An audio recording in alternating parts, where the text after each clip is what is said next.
ভারতে নির্বাচনের সুষ্ঠু ব্যবস্থাপনা আছে বলেই তাদের জনগণ মোদির একচ্ছত্র ক্ষমতাকে চ্যালেঞ্জ করতে পেরেছে।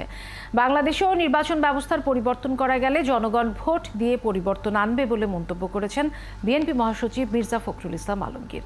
প্রেস ক্লাবে এক আলোচনা সভায় তিনি একথা বলেন। আরও জানাচ্ছেন শফিকা আহমেদ।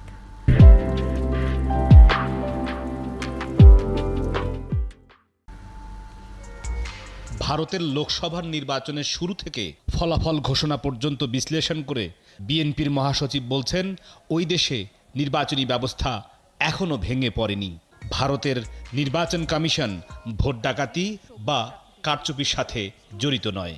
দেশটির মানুষই ভোট দিয়ে নরেন্দ্র মোদীর বিজেপির একক ক্ষমতাকে চ্যালেঞ্জ জানিয়েছে।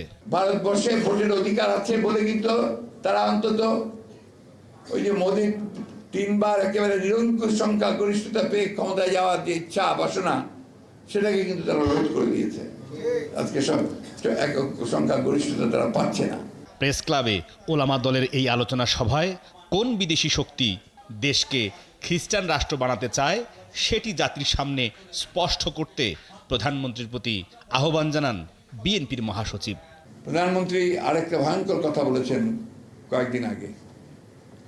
তিনি বলেছেন যে সাদা চামড়ার লোকেরা নাকি তাকে বলছে কোন একটা দেশের এয়ার বেস করতে দেওয়ার জন্য বাংলাদেশের একটা অংশ অর্থাৎ চট্টগ্রাম এবং মিয়ানমারকে নিয়ে নতুন একটা খ্রিস্টান রাষ্ট্র তৈরি করবার তার চেষ্টা করছে।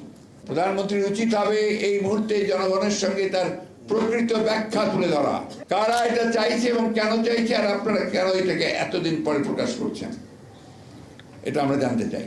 কারণ আমাদের বাংলাদেশ স্বাধীনতা সার্বভৌমত্বের প্রশ্ন। সাবেক আইজিপি বেনজির এবং সাবেক সেনাপ্রধান আজিজ বিনা ভোটে নির্বাচনে সহায়তা করেছিল, আর এখন ওবায়দুল কাদের তাদের চেনেন না। এটি রহস্যময় বলে মন্তব্য করেন মির্জা ফখরুল ইসলাম আলমগীর। আওয়ামী লীগকে ডিফেন্ড করবার জন্য, তাকে ক্ষমতায় রাখার জন্য তিনি তার সর্বশক্তি নিয়োগ করেছেন। শফিকা আহমেদ, ৭১, ঢাকা।